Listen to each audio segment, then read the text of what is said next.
Today I want to figure out what to say about Kripke's presentation of the skeptical puzzle, and also what to say about the skeptical solution. So let's remind ourselves of the problem. We've got two distinct parts here. The skeptical puzzle. And one way of putting this is, as Boghossian does, to say, look, there's a problem about meaning. Meaning is, in particular, infinitary. And it's also normative. It establishes correctness conditions. You can use terms correctly or incorrectly. And in indefinitely many possible circumstances. And so both of those are dimensions of meaning. But then the problem is, how do you actually capture that with anything that looks like a fact? You might say that this symbol means this is the kind of thing that should correspond to some fact, at least on a kind of traditional correspondence theory of truth. But then where's the fact? What fact would establish, for example, that the plus sign has always in your usage meant plus instead of quas, when the difference is something that you've never encountered before? A term from Blackburn I think is helpful here. He refers to bent rules, bent principles, as being things that are, you might say, counterfeits of the original. In fact, I prefer to think of this as counterfeits. You've got counterfeits of meaning that vary from the actual meaning of the thing by, well, in various small ways, in ways that you have not yet tested. And since meaning is infinitary, there are always the possibility, consistent with any past finite usage, of these bent rules or counterfeits that are going to differ in ways that are previously undetected. And so how do you rule that out? How do you establish that plus actually means plus instead of quas? For example, how do you establish that green means green instead of grew? So all of these problems are centered around the infinitary normative character. Now another way of looking at this is to say, well, what are we doing here? We're looking for some kind of fact. A fact about behavior maybe, a fact about my mental states, a fact about dispositions, a fact that could actually establish that something has a certain meaning and not one of these various counterfeits. But the difficulty is what kind of fact? Now, at this point, Blackburn, I think, helpfully talks about different strategies we can have. Because after all, this is a puzzle that we face in all sorts of areas of philosophy, where you've got a claim, and you don't want to just dismiss all of these claims. I mean, you might, but you might think, no, something's going on in this region of discourse, and yet you have trouble identifying a particular fact. So you might say, look, there are actually a bunch of troublesome areas like this. Not just meaning, though meaning is certainly one of them.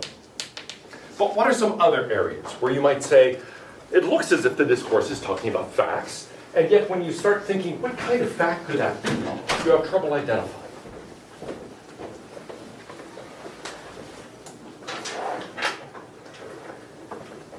What do you mean, like fields of philosophy? Well, I mean areas of discourse. Here we're thinking about meaning statements, but there are all sorts of other statements where you might say, okay, look, if I say that chalk is white, I have in mind a fact that would correspond to my claim, right? And so in something like that, I might think, yeah, I don't really have trouble identifying the fact. But it's not always so obvious that I can find a referent of my terms, like this chalk, or that I understand what property is being attributed, like white. And so it might be that as I go along through various realms of discourse, I find places where I think, wait, what kind of fact is this? I don't know what this is actually talking about. Yeah? The structure of explanations might be kind of tricky. Ah, how so? Like what kind of fact? An explanation seems to be like exploring a fact, and so I'm not sure if an explanation is a fact in itself. Ah, okay. Yeah, suppose I say, why is the chalk white? Okay. Actually, why is the chalk white? What would you say? Whenever light shines on the chalk, it reflects all the different wavelengths. Well, okay, good. There's an explanation. It reflects all the different wavelengths. Now, notice what you're doing there. You're appealing to other facts. Facts about the wavelengths of light, the reflections off the chalk, and so on. And so, usually, explanations take the form of appealing to other facts that in some way underlie or cause or bring about, or in virtue of which this fact holds, and so on. So usually an explanation doesn't face us with a problem of finding a fact, but some kinds of explanations might. And so we could think in terms of areas of discourse, or we could think of kinds of explanations where you might say, wait a minute, I don't know what kind of fact is being appealed to here. It sounds as if the explanation is proceeding in a way that isn't like that one, where you're explaining a fact in terms of some other facts. So you could think in terms of realms of discourse or kinds of explanation. What would be a kind of explanation you might think would be problematic in that way, would not just be appealing to other background facts? Maybe like an ethical explanation, like you try to explain why something's wrong or right to a child. Okay, good, yes. Ethics is in general one of these troublesome areas. You might think, look, I say that act is wrong, and then one way of looking at it is, what kind of fact is that? It might seem like a strange, J.L. Mackie refers to it as a queer kind of fact, because he says, where is it? In what does this fact consist? But indeed, if you're trying to explain it, then the same thing transfers over to the explanation. The child says, why is it wrong, Mommy? And what do you say? You might say, well, things are right if and only if they maximize the good.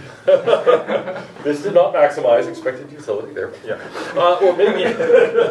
Or maybe you teach the child the categorical imperative, act only on that maxim you can at the same time will to be a universal law. Oh, yes, Mom. But maybe, well, what do you say otherwise? Those things are attempts to provide an explanation. Think about that Kantian one. Can you universalize that? The way we usually ask that Kantian question is, what if somebody did that to you? How would you like it? Of course, that's not really Kant's question. It's more like, could any rational being like it? But that's something that we might think is an odd kind of fact. And so the puzzlement about the fact transfers into a puzzlement about explanations. Yeah? I have these cousins from Greece, and they're little and learning to read, and I've read with them, and I've tried to explain why the U.S., we spell color with just C-O-L-O-R instead of a U, or they spell things off, and I can't figure out how to, and I've looked things up online, I just don't understand how to explain that fact. Right. In the U.S., it's not color or whatever. Okay, good. There are all sorts of norms, right? Not just ethical norms. I mean, if you spell color like this in Britain, you're not doing something unethical. And, if Oxford University Press says, I want you to spell it this way, I would say, oh my God, no. You're asking me to violate my principles. But there is a sort of norm about the proper spelling of these things. And so norms don't have to be ethical norms. It can be normativity of any kind. In fact, when you think about these two claims, you might think, wait, those are found all over the place, right? In fact, the normativity is found not only in meaning talk and in ethics, but in etiquette, in grammar, in spelling, all sorts of places. We have standards of correctness and incorrectness, and spelling is one of those. So there are norms about language that have nothing to do with meaning. That's not a question of meaning, right? But it is a question of how you're supposed to do things. I have been reading, at least at the moment, I think I'm caught up with grading in this class, and I've been reading your essays, some of which are absolutely wonderfully written, and some of which I can tell there's a sort of end-of-term rush because they're very sloppily written, and you're violating lots of these norms about things like that. I'll mention just one that especially bugs me.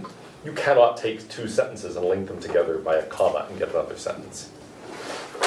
Right? If you say, Jack kicked the ball towards Sally. She caught it. You cannot just say, Jack kicked the ball towards Sally, comma, she caught it. That's not a sentence. I'm sorry. Why not? Why not? See, now the same puzzle arises with explanation. What can I appeal to? Because that's not the rule, okay? You have to put a semicolon in, or you have to put an and, or something like that, right? You can't just leave out any connective and just, P comma Q, or P and Q are sentences. It is not a sentence. Yes? Would a troublesome area be like the given, where we kind of have something that's like very base and we can't really get any kind of further meaning out of it? Well, let's see. It's certainly a place where we run into trouble trying to give an explanation. And so if we do have some sort of foundationalist theory and we have some conception of a foundation, then we might have trouble in that foundational area. Why would we have trouble in particular? There might be a fact. We say, look, here's the basic fact in terms of which everything else is constructed. Think about Wittgenstein and the Tractatus, where he's thinking there is this basic level of facts. And yet you might think there is something odd about those basic atomic facts, because they can't be explained, really. Now, maybe some of them can be explained causally, but it feels as if there's some level where you can't say anything informative about truth conditions. And so I don't want to say they're necessarily troublesome in the way these are. You can't find a fact. But there is something strange about those facts, and it leads to other kinds of problems. So I'm going to put this in parentheses, because I think although it's not necessarily something that leads to the same kind of problem, it could be, depending upon the way my epistemology is structured and treats those. Okay, any other areas you might think of as puzzling in this sort of way? Yeah? Well, what about like statements that are like, you think one thing is better or worse, but it's on the subjective condition, so like, I think purple looks worse on me than blue. Like that's not really based on any sort of like fact about anything, I don't think. Right.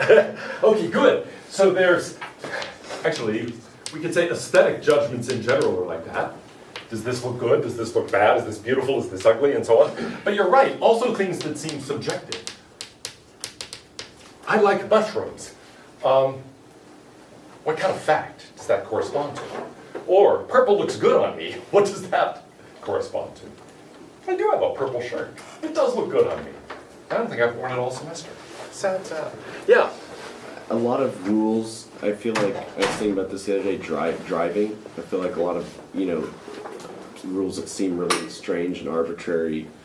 If you're driving at, 1 a.m. and there's a red light and there's literally no one around, you have to stop, or Right. else you'll get a ticket if someone catches you. That's the rule. It doesn't correspond to, I guess in that situation it doesn't correspond to something, or a fact, but it might in others. I don't know. Okay, yes. In a way, this is another area of norms. It can be something involving language, but it could be a norm involving driving, or a norm involving chess or golf, or all sorts of things. But what makes some of these interesting is, you're right, that there's a general norm in place. And yet, actually, we tend to think, it's almost like we all have a quest attitude about these. That is to say, is it really obligatory to stop in the middle of the night in the desert when there's nobody around, even though there's a stop sign or a red light? You might worry about that. Or you might think there are other cases where there are exceptions. I remember being like 4 years old, and I was in the back seat of the car. My dad was driving. It was a snowy night, and he was on Churchview Avenue. I remember this. It was at the corner of Willett Road in South Pittsburgh. And Pittsburgh's very hilly. And there was not a huge hill here, but a little bit of a hill. And he came up to this, and I had been watching Broderick Crawford and Highway Patrol. And so I was like obsessed with the rules of the road and all this type of thing, and kind of I identified with a little Broderick Crawford. And my father went through the red light, but it was late at night. There was nobody around. It was snowing. If he had stopped, he was afraid he couldn't start up again on this uphill thing. Dad, you went through a red light. You broke the law. He said, I was afraid it's snowing. I was afraid I couldn't start up again. You're a criminal. My father's a criminal. And, to a child, it's kind of like, look, that's the rule. I don't care if you can't start up again. That's the rule. You have to stop. Red means stop. Green means go. This type of thing. And yet, as an adult, you sort of think, wait a minute, yeah. Actually, I won't just poke fun at myself. At 4, considerably later in my life, my wife was about to have our first child. Okay, and it's the middle of the night. She wakes me up.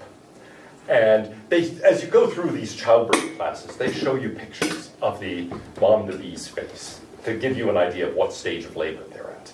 Okay? And initially there's this, sort of happy face. It's actually very much like the pain faces we went through Blackburn the other day. At first it's like happy, excited, oh, the baby's coming. And then it's like, the baby's coming. And then it's like, And finally they're like, ah! Okay, so she wakes me up in the middle of the night. I can tell it's already like, wow. It's like already like, ah! So, this isn't the way it says it's going to go in the book, you know? And so I try to call the hospital, but try this for like 20 minutes. Nobody's answering the phone at Seton Hospital. And so finally I said, well, get in the car, we're going to go. So we get into my old 79 Buick. And I'm going down there. It's now about 5 a.m. Nobody's on Mopac. And my wife says, speed, hurry up. And so my wife said, no, the speed limit is 55. And I'm especially nervous now, so it's especially important that I drive safely and not go over the speed limit. And she was saying, if there's any time you're allowed to go over the speed limit, it's now. And so I said, no, it'll be fine. Okay. She still hasn't forgiven me for this. So we get down to that loopy thing at 35th Street. And I'm going around this. And she suddenly starts saying, I'm feeling the urge to push. At which point I say, no, you'll mess up the upholstery in the Buick. So, well, anyway. We made it to the hospital a little after 5 a.m. And she went up to the front desk. And they said, just a minute, ma'am. And she suddenly went, and collapsed to the floor. And that got her attention really fast. So by the time I parked the car and got back in there, I had no idea where she was. And I did manage to find a room just before our daughter was born, about a half an hour from the time we got to the hospital. So it was kind of intense. But anyway, yes, a normal person would say, I can speed now, right? And so there are certain people who insist, no, it means plus instead of quas, even in situations like this, like me. But ordinarily you'd say, no, you can make exceptions in certain cases. Notice you can't do that in arithmetic.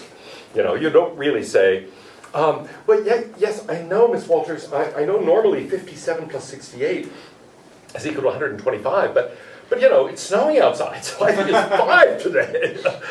It doesn't make sense to have that kind of exception in arithmetic, but it does in a lot of these other contexts. And so that does mean that a lot of these other norms are sort of interesting in the sense that they almost have this bent character built into them, I think. And it's an interesting question to try to understand what that would mean about those norms.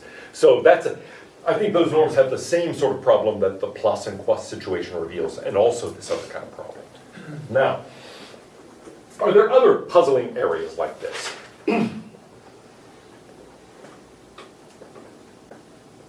Religion. Religion might be one. You might think, yeah, where is the fact that corresponds to this?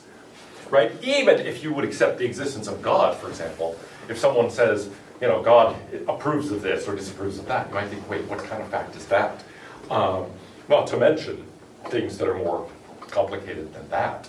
People say things all the time in a religious ceremony, and if you're in a certain frame of mind, you think, wait, what sort of fact corresponds to this? And so that can be something that generates a large class of these kinds of facts.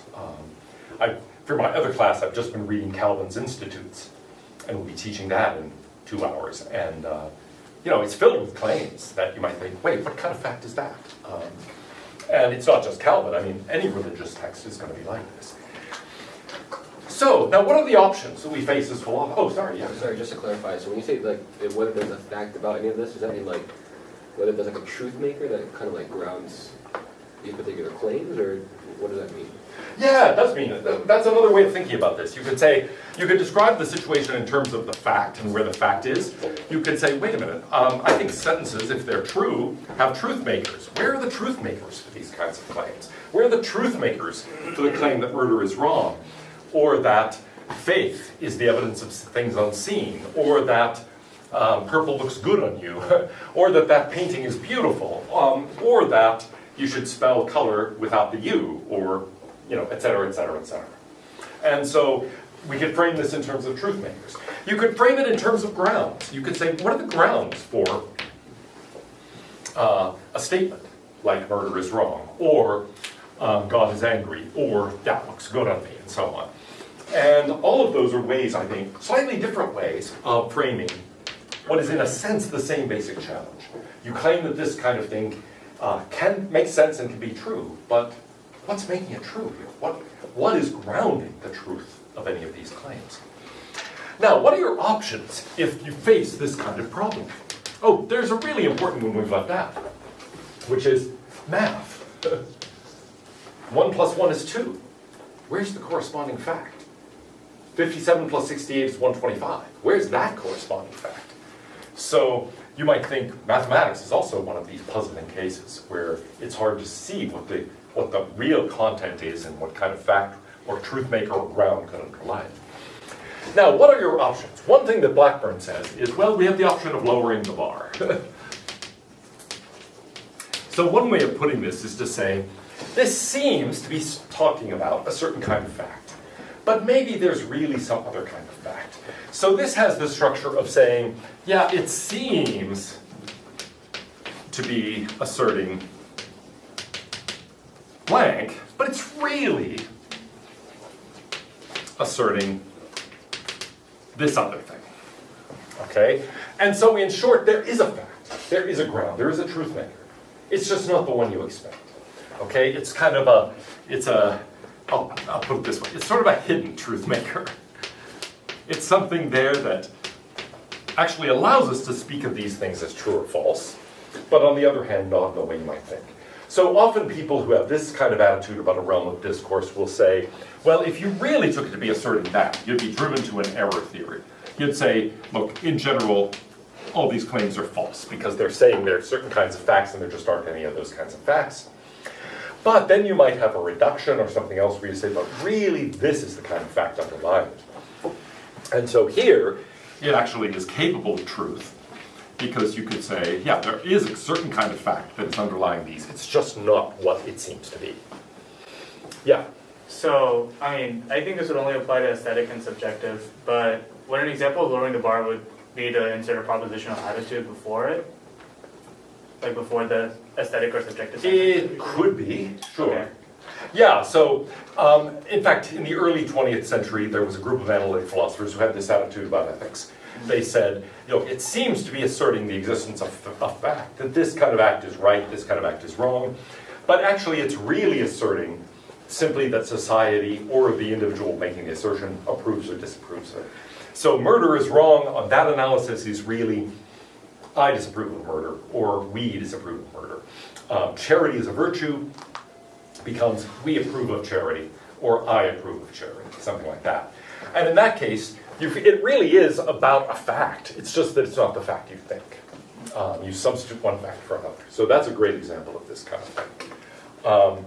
Are there other instances of that that are easy to point out? Well, what would that look like in the case of meaning? The plus sign means plus. What would be the alternative fact we could find for that? Does anybody have a thought? You could say under these conditions plus means plus. Yeah, you could weaken it by making it a conditional claim. That's true. In fact, you might think sometimes that's really what goes on. Nancy Cartwright has a book called How the Laws of Physics Lie. It's a sort of pun. She basically claims all the laws of physics are false, literally.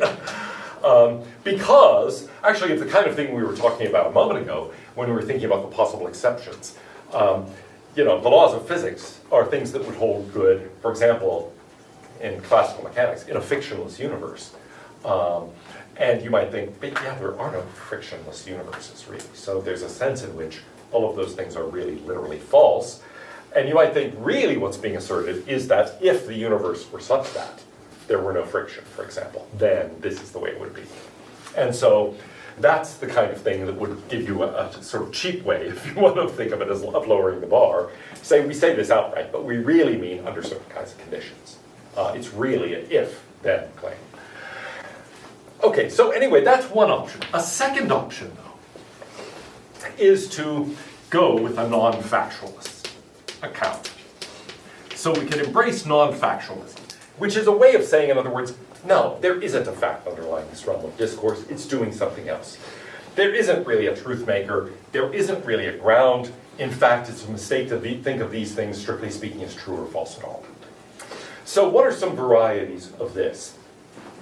One variety is non-cognitivism, and it generally takes the form of expressivism. So what does that mean? It means that really these are expressions. They aren't cognitive. They aren't things to be evaluated as true or false. They're really expressions of emotions or approval or disapproval or something like that. So we already talked about a possible approach to ethics in corresponding to this that replaces a claim that charity is a virtue, for example, with the claim that I approve of charity or we approve of charity. This would say, actually, it's just expressing some emotion about charity. It's like saying, go charity! Yay, charity! Or just charity with a smiley face. Charity. It's awesome. Well, actually, it's awesome sounds like I'm stating a fact. Can't do that. Just charity. Sweet. Okay. Or what about, burglary? Found out that on Sunday a house across the street from me was burglarized. What is my feeling about that? Boo! Boo, burglary. Here's what I say to burglary. Okay? That would be a sort of non-factualist account of what we're really saying when we say that burglary is wrong. And so in short, it's kind of an expression of emotion, and that's all that's going on. Now, Blackburn talks about a second possibility. He calls it projectivism. And he attributes this to Hume. The mind is spreading itself out in the world, is the way Blackburn puts it. And so in Hume, he really says, if I look for the source of my judgment about ethics, for example, what do I find? He says, all of these people are talking is, and all of a sudden they switch to ought or ought not. This is a huge change. What happens? How do you get from the is to the ought? He says, reason can't explain this. And so in the end, he says, here's what does it. Feeling. Okay? I'm describing a situation, and then I feel a certain way about it. Now, you could take Hume as being a non-cognitivist, some people have, where he's in effect saying, look, all that's going on is an expression of approval or disapproval. And his language, approbation or disapprobation. You could also think he's really saying, I disapprove of this. But another way to look at it is that we are, as it were, projecting all these moral qualities onto the world. They're not really there, but we're acting as if they're there. And so this is a sort of philosophy of as if, to steal a title from a book of finders. A lot of things we speak about as if there are facts, as if there are truth makers, as if they really are true or false, when in fact they're not. They're things we are projecting onto the world. And so you might think the world actually has no moral properties, but we are projecting that on. And similarly, you could think, in talking about meaning, we are projecting meaning onto the world. It's not to be found there. There's no fact corresponding to it. It's a projection. Now, it doesn't make much sense to have an expressivism, I think, or a non-cognitivism about meaning statements. I should be careful here because some people defend that view. But it's at least not of the kind that it's an expression of emotion. If I say the plus sign means plus and not quas, that doesn't seem to be an expression of emotion. Now, it might be thought to be a declaration of an intention. This is how I intend to use it. And so in that respect, be an expression, in this case, of an intention rather than an emotion. Or here you could say, really, I'm projecting a certain uniformity onto the world. It's not really there. There isn't really a fact, but I'm acting as if there's a fact. Of course, we can have other forms of assertability theory. Last time, I hesitated over whether to put an A there or an I. In fact, it turns out they're both good. There's no way of going wrong. And if you Google this, you get about 20,000 hits for the A version, 21,000, and 22,000 for the I version. So I suppose you could say in the poll of which way to spell it, the I's are slightly ahead. But it's not, they're both fine. In any event, this is the kind of thing that can take these forms, but can take other forms too. Okay, and in general, you might think what's at issue here, in keeping with Wittgenstein, is the existence of some kind of practice. So the person who really introduced this term into philosophical discourse was John Dewey. Dewey tried to replace talk of truth with talk of warranted assertability. And the idea is there's some underlying practice of approving or disapproving assertions. And so when I make a claim, like murder is wrong, or like plus means plus, I'm not expressing an intention or emotion, I'm not projecting something, but what I am doing is participating in a practice of assigning meanings or assigning evaluations to actions or something like that. And there are certain rules of engaging in that practice. There are certain rules. In this context, it's very dangerous to say rules. Dewey can say rules. Wittgenstein has to say, well, yeah, rules, but that's in a sense where the puzzle comes from. What governs that kind of practice, and what's the connection between the practice and actually making these kinds of assertions? Okay, so those are the options that are available to us, roughly, in thinking about this. Now, once we go this route, by the way, we can, in a sense, reintroduce talk of truth makers and facts. It's just all as if. And so, in a sense, talk of truth here, talk of truth makers, of facts, is all kind of now cheap. It's not very substantive. It's just like, hey, if I'm warrantedly, if plus means plus is warrantedly assertable, then I can say it's a fact that the plus sign means plus. Yeah. Could you re-explain the assertability again? Assertability, yeah. The idea is really this. Instead of thinking of language as corresponding to something in the world, think of language, at least in certain areas, as consisting of a practice in which certain moves in the language game, to use Wittgenstein's way of thinking about it, are legitimate moves and other moves aren't. And then for something to be assertable is just for it to be a legitimate move in that game. But it doesn't have to correspond to anything or describe anything. It's just a move in the game. Yeah? So I guess the thing that kind of distinguishes whether something is legitimate or not is that grounded for the truth maker? So like with assertability, in distinguishing whether something is legitimate or not, like any claim, is that determined by, are those rules like truth makers, or does he discuss that at all? Well, in a cheap way, they're truth makers, okay? So I've got a certain practice here, and then I can talk about something as true if it actually is legitimate. But it's not the kind of truth as correspondence that other people have meant. It's a purely redundancy theory of truth, and it's a purely redundancy theory of facts. So here I can say, yeah, it's a legitimate move, so I'll call it true. And so I'll call that fact. But it's not what somebody like Bertrand Russell means as a fact. It's not what Wittgenstein and the Tractatus meant as a fact. And so that's why I say it allows you to sort of speak as if there's truth, as if they're actually facts. There really aren't. Yeah. Are these legitimate moves infinitary? They better be, I guess, yeah. Okay. Yeah, I mean, it's just that, like, how do we say that they are infinitary? Right. Yeah, that's what I don't get. Good. I don't get it either. Okay. I don't, yeah, in a sense, that's the puzzle I want to get at, because I do think that's disturbing. You stop and think about this and you say, well, wait a minute. Don't the same issues arise with respect to the rules of the language game, or the rules and principles governing these practices that we were facing before? Why don't we just face the same problem at a different level? And that's, in a sense, the main thrust of Blackburn's paper. But in the end, we do. This kind of skeptical solution doesn't really give us any kind of advance, he's going to argue, because, in a sense of that.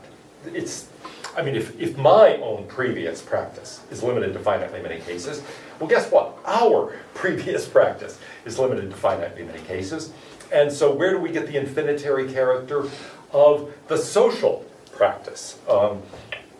It's not clear at all how thinking of the community as engaging in a kind of practice, and then us participating in this practice, can really help.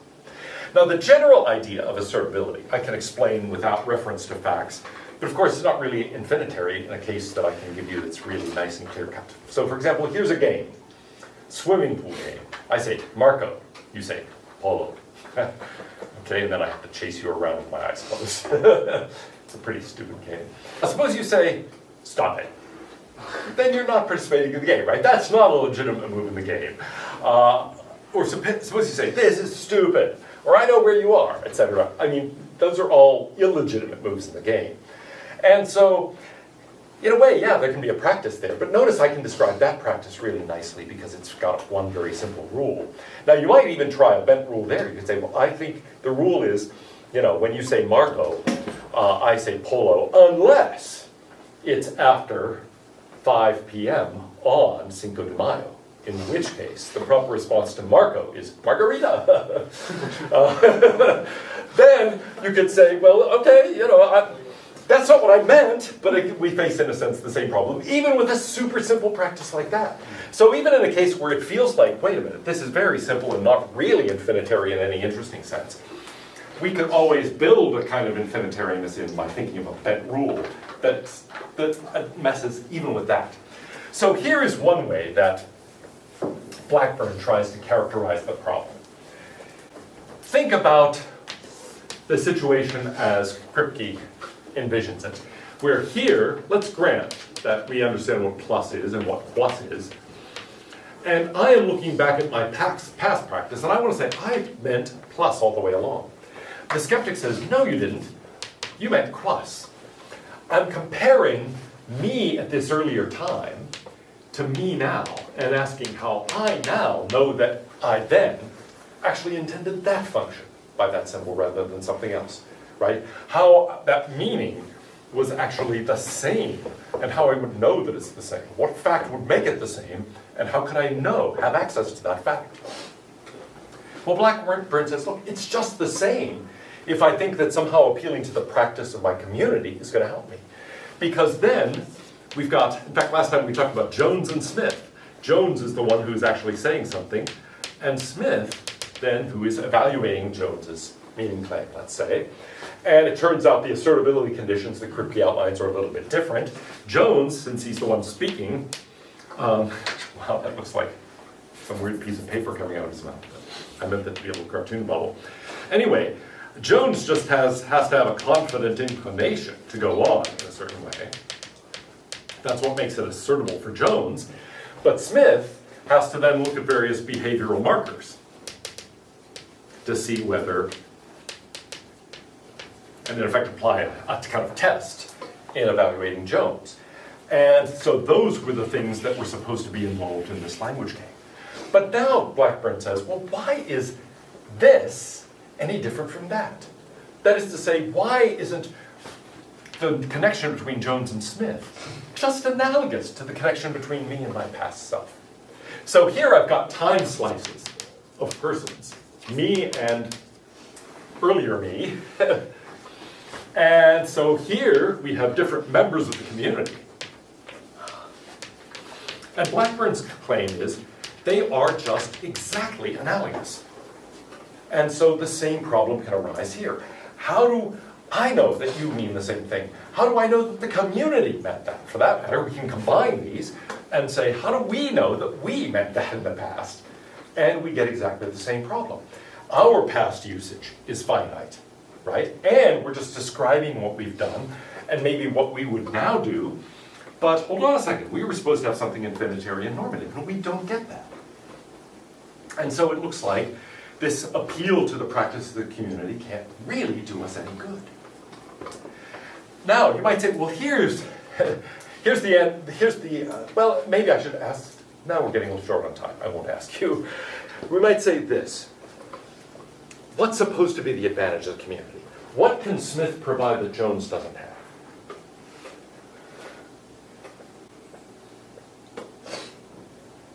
Jones thinks he's doing arithmetic right, and what Smith approves or disapproves, right?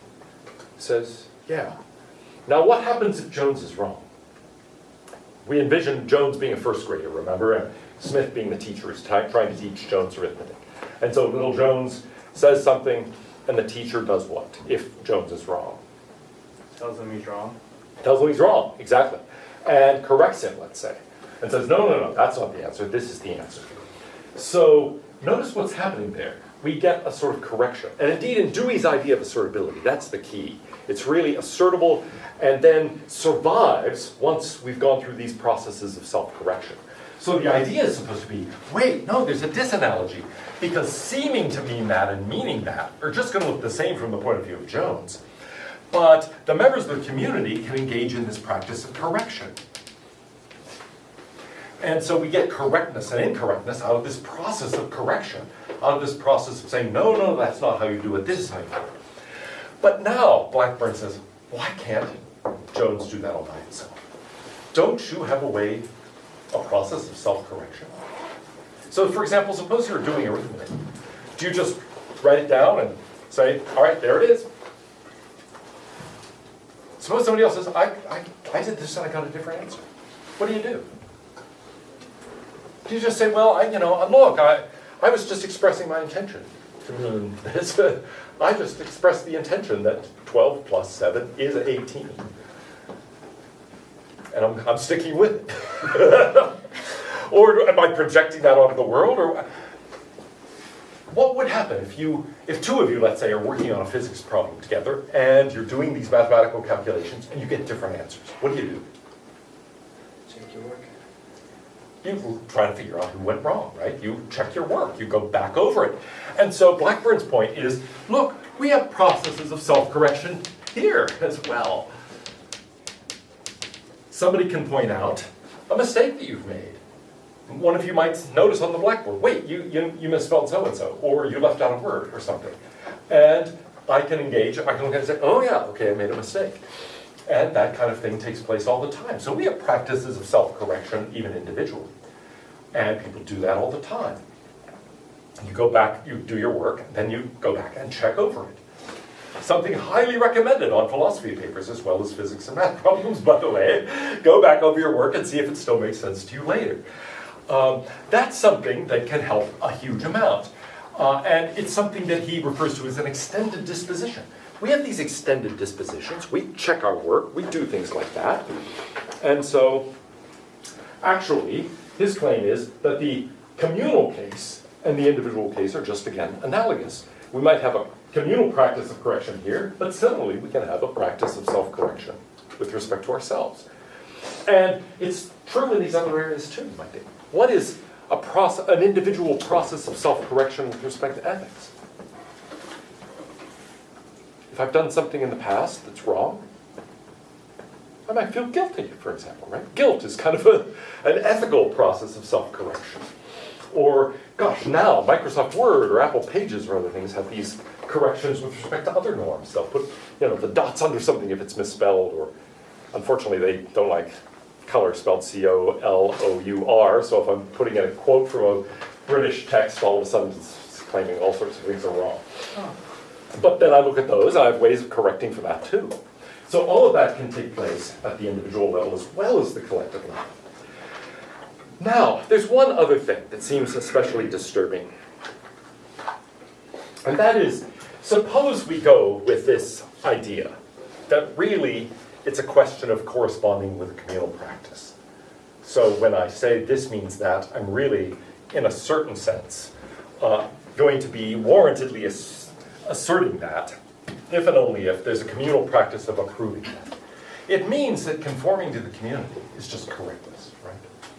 So that's, I think, the final objection that Blackburn raises. If this skeptical solution is right, then correctness equals conformity. And the question is really, is correctness conformity? Now, sometimes maybe, right? You're singing in a choir, and maybe other people start slowing down. Suppose you don't slow down. You insist on just keeping the tempo, so that everybody else is doing a beautiful rubato here, and you're just saying, da, da, da, da, da. We might judge you incorrect, even though you're the one who's strictly keeping time, and everybody else is doing something different. Nevertheless, you're supposed to fit in with the group. And so you might say, there might be contexts where correctness really is just conformity. Simon Says might be like that. Correctness really is just doing what Simon says to do. But in general, it doesn't seem right. Why? What are some cases where correctness and conformity would come apart? Galileo.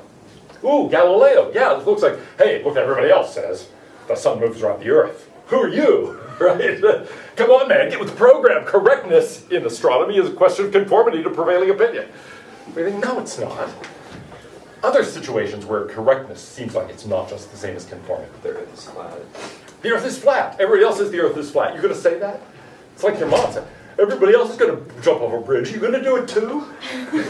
Yeah. I think scientific finding that kind of goes against the status quo, and like we determine to be true. So at the time of its finding, it's going to be, not conformity. So, Good. Any sort of discovery. What could discovery even mean if correctness is conformity? All discoveries that challenge conformity would be, by definition, wrong, incorrect.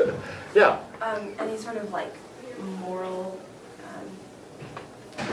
pretty much anything moral, I feel like there's going to be deviation within the community, and one can hold that at least in a lot of cases you can tell if there's something that's like obviously right or wrong, like the Holocaust, slavery, obviously wrong, you know what I mean? Good. Okay, and like good. that was something that a whole community participated in, so to conform to that would not be like morally correct. Good, good. If for some, but come on, man, everybody thinks it's okay to hold slaves. That doesn't make slavery right. Or similarly, everybody says, oh, it's fine to go and, capture enemies and then sacrifice them to your gods by throwing them into the volcano. It's like, no, that doesn't make it right, even if everybody's going around doing it, right? So exactly, morality is a case where it's really not like that. Now, one last thought. Suppose somebody says, yeah, but meaning is. Really, to get the claim of a meaning right is just to conform to what people mean in your community. Now, is that right? Could we say semantics is in this respect different from astronomy or ethics? In semantics, correctness really is just conformity, conforming to the usage of everybody else. Is that all it means to mean the right thing? It seems a little bit closer because semantics seems more dependent on the community rather than like physical facts that arise independently of humans. Okay, good. So here's a place where it's not so obvious how we ought to answer that. And unfortunately, we're past out of time.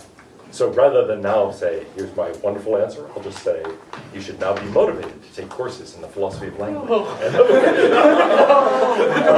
Well, thanks. It's been an awesome semester.